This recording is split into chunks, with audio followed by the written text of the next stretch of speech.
Ce n'est pas ce qui s'arrête, ce n'est pas là où tu te situes, ce n'est pas ce qui se passe, ce n'est pas ce que tu traverses, ce n'est pas ce que tu as perdu, ce n'est pas ce qui est parti, ce n'est pas ce que tu n'as pas encore eu qui réveille un mort, mais c'est ce que tu touches.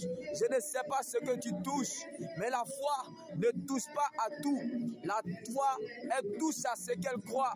Comme cette femme a touché le bord des vêtements de Jésus, et automatiquement, le sang arrêta de couler et elle fut guérie. La foi ne regarde pas à ce que l'on cherche, mais elle s'attache, bien-aimée, et regarde et voit plutôt à ce qu'elle prépare.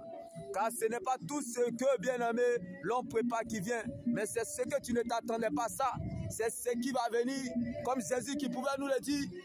Quelqu'un m'a touché. Qui m'a touché? Ce que Dieu n'a pas dit, il a caché afin d'éclater sa gloire, bien-aimé. Alors, laisse Dieu gérer ce que tu ne connais pas, car ce que tu ne sais pas est plus grand que toi.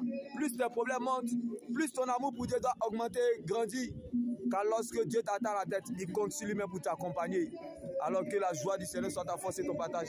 Et que Dieu prenne la forme de ce qui te manque, comme cette femme qui perdait du sang depuis 12 ans. Shalom.